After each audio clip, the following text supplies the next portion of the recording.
전쟁의 폐허 속에서 다시 일어서다. 광해군의 전후 복구 사업과 대동법. 이 나라를 다시 일으켜 세우겠다. 7년간의 참혹한 전쟁이 끝난 후 폐허가 된 조선을 마주한 광해군. 굶주린 백성들과 텅 빈 국고 무너진 궁궐.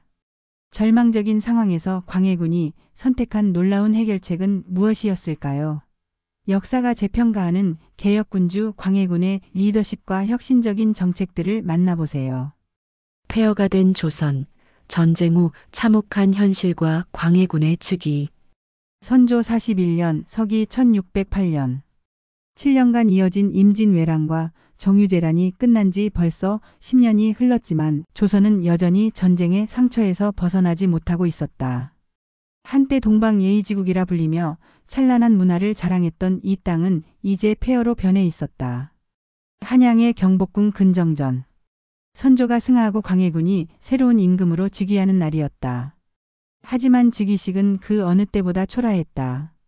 전쟁으로 불타버린 궁궐 건물들은 아직 제대로 복구되지 못했고 참석한 신하들의 수도 예전에 비해 절반도 되지 않았다. 신들이 새로 즉위하신 전하를 모시고 나라를 다시 일으켜 세우겠나이다. 영의정 유영경이 무릎을 꿇고 절하며 말했지만 그의 목소리에는 자신감보다는 걱정이 더 많이 섞여 있었다. 신하들의 표정도 마찬가지였다. 모두가 알고 있었다. 지금 조선이 처한 현실이 얼마나 절망적인지를.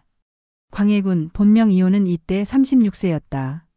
임진왜란 당시 분조를 이끌며 의병들과 함께 왜군에 맞서 싸웠던 경험이 있는 그였지만 이제 마주한 현실은 전쟁터보다도 더 혹독했다. 경들아, 솔직히 말해보거라. 지금 우리 조선의 실상이 어떠한가?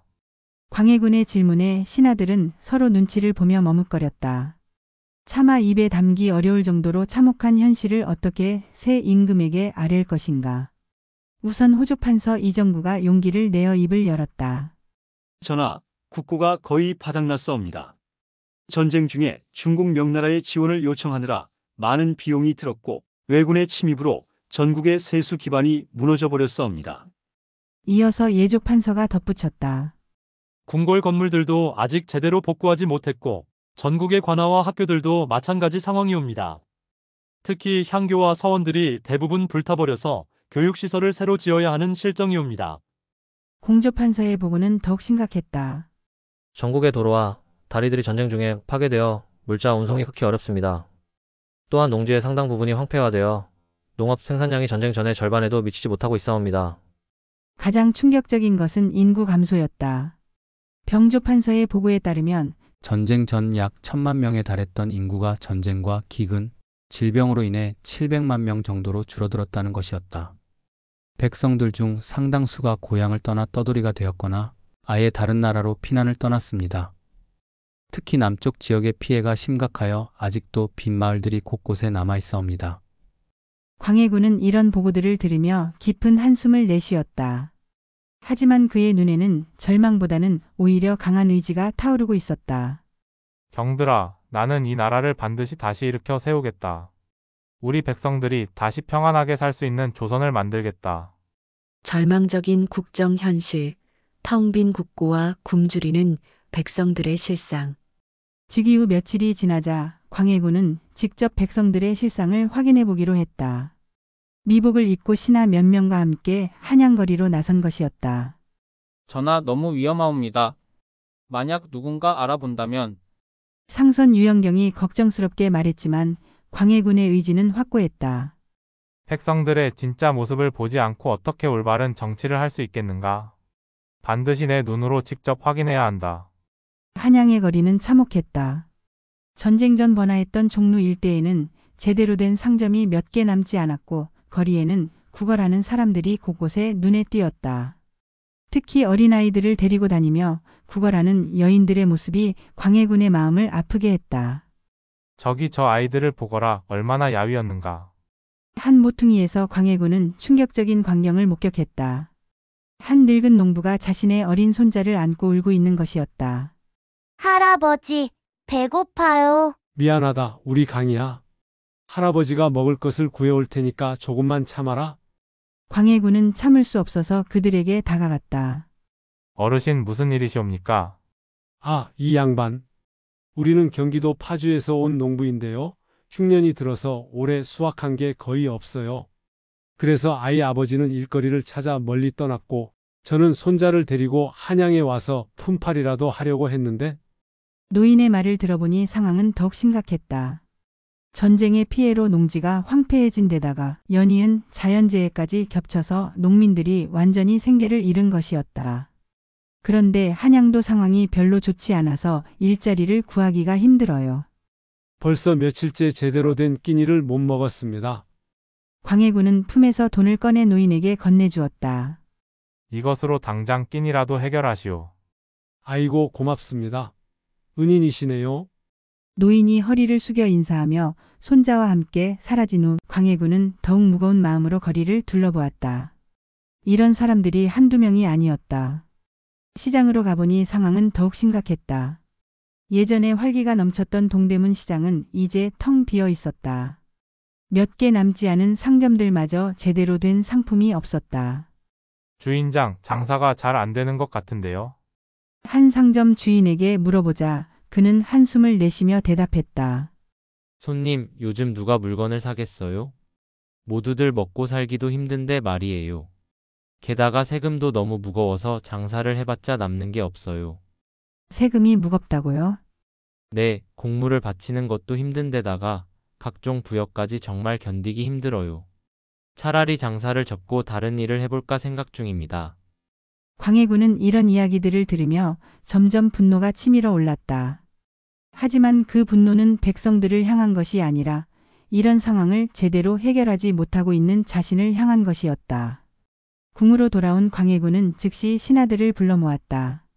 오늘 직접 백성들의 실상을 보고 왔다.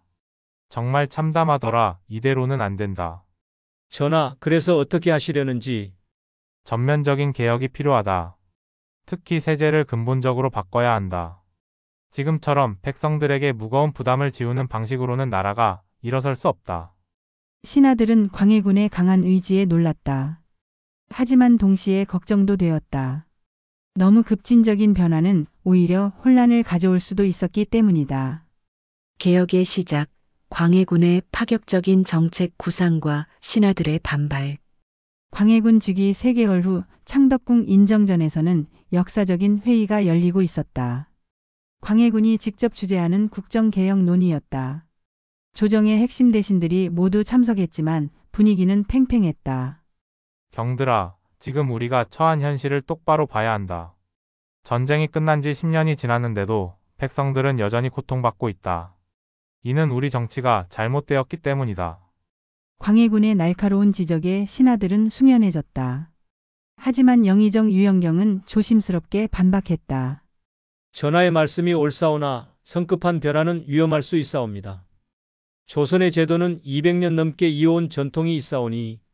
전통? 그 전통이 지금 백성들을 굶어 죽게 만들고 있지 않은가? 광해군의 목소리에는 분노가 섞여 있었다. 그는 며칠 전 시찰에서 본 굶주린 아이들의 모습을 떨쳐낼 수 없었다. 특히 곡물제도를 보라. 각 지방에서 특산물을 바치게 하는 이 제도가 얼마나 백성들을 괴롭히고 있는가? 경상도에서 미역을 바치려면 한양까지 운반하는 비용이 미역값의 몇 배가 든다. 이게 말이 되는 일인가? 호조판서 이정부가 고개를 끄덕이며 동조했다. 전하 말씀이 맞사옵니다. 실제로 지방에서 곡물을 준비하느라 농민들이 빚을 지는 경우가 많사옵니다. 심지어 곡물을 마련하지 못해 도망가는 백성들도 있다고 들었사옵니다. 이때 좌의정 기자원이 우려를 표했다. 하지만 전하, 곡물 제도를 갑자기 바꾸면 국가 재정에 큰 문제가 생길 수 있사옵니다. 궁중과 관청에서 필요한 물품들을 어떻게 조달하시겠습니까? 광해군은 이미 대안을 준비하고 있었다. 그래서 내가 새로운 방법을 제안하려 한다. 곡물 대신 쌀로 세금을 거두어서 그 쌀을 팔아 필요한 물품을 사는 것이다. 신하들은 깜짝 놀랐다. 이는 정말 혁명적인 발상이었다. 쌀로 세금을 거둔다고요? 그렇다. 쌀은 어느 지역에서나 생산할 수 있고 운반도 쉽고 무엇보다 가치가 안정적이다. 굳이 멀리서 특산물을 가져올 필요가 없다. 예조판서가 의문을 제기했다. 하지만 전하, 그렇게 되면 지방의 특산업들이 타격을 받지 않겠사옵니까? 오히려 반대다. 지금은 강제로 곡물을 바치느라 제값도 못 받고 있지 않은가.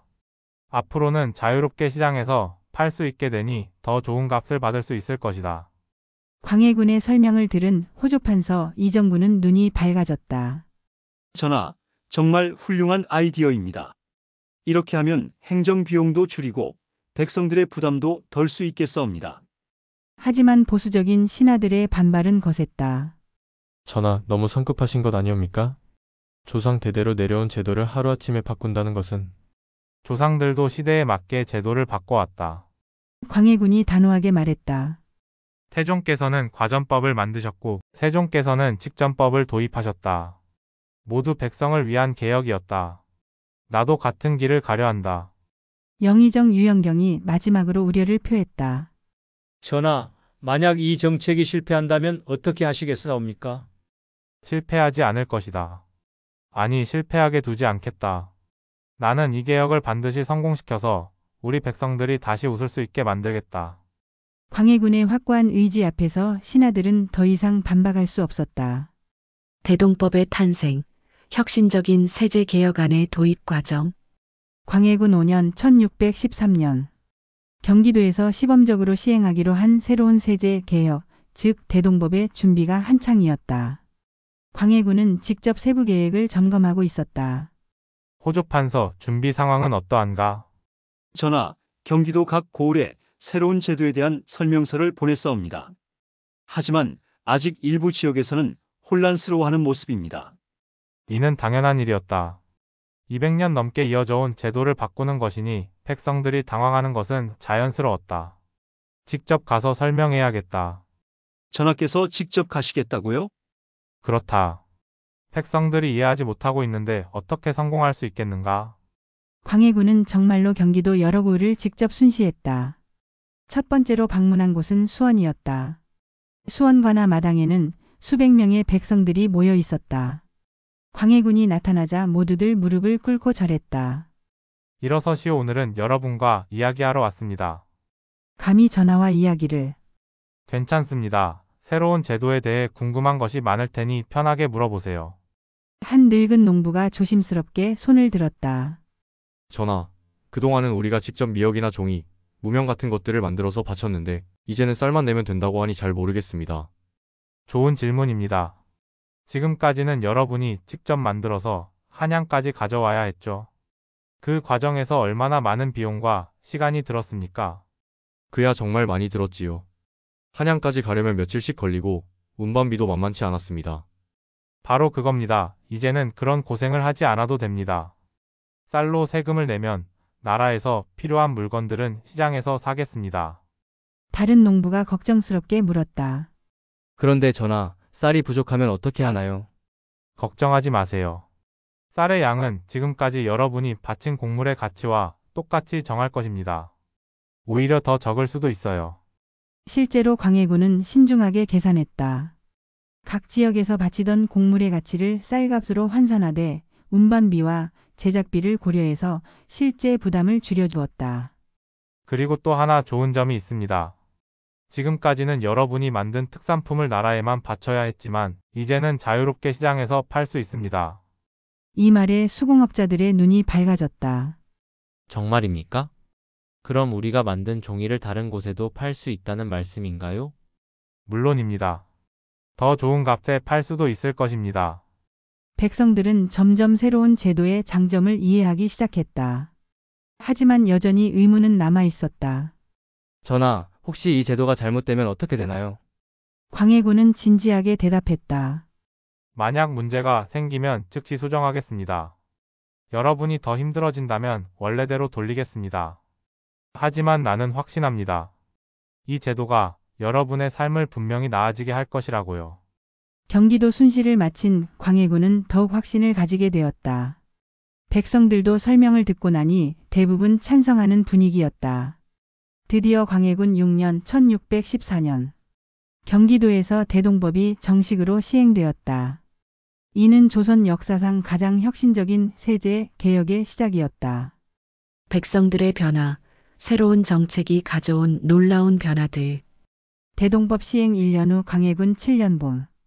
경기도 각구을에서 올라오는 보고서들이 광해군의 책상에 쌓여 있었다. 호조판서 이정구가 상기된 얼굴로 보고를 올렸다. 전하, 대동법의 성과가 예상보다 훨씬 좋습니다. 자세히 말해보거라. 먼저 수원고을의 보고를 보시면 작년에 비해 농민들의 도망가는 비율이 절반으로 줄었습니다. 그리고 새로 농사를 시작하는 사람들도 늘어나고 있다고 합니다.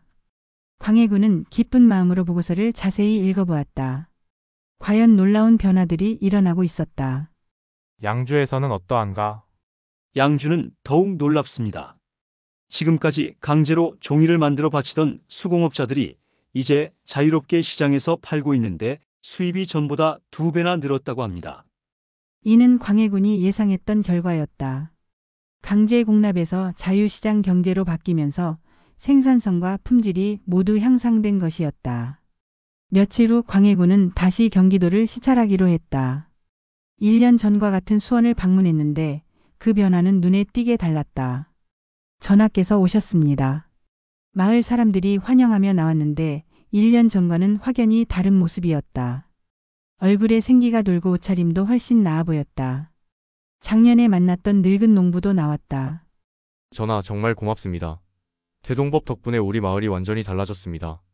어떻게 달라졌는지 자세히 말해보시오. 예전에는 미역을 말려서 한양까지 가져가느라 농사철에도 일손을 빼야 했는데 이제는 그럴 필요가 없으니 농사에만 집중할 수 있어요. 덕분에 작년보다 수확량이 30% 늘었습니다. 다른 농부도 거들었다. 그리고 쌀로 세금을 내니까 훨씬 간단해요. 예전엔 곡물 준비하느라 몇 달 전부터 걱정했는데 이제는 그런 스트레스가 없어졌어요. 한 수공업자의 이야기는 더욱 감동적이었다. 저는 종이를 만드는 일을 하는데요. 예전에는 나라에서 정해준 양만 만들어서 바치고 끝이었어요.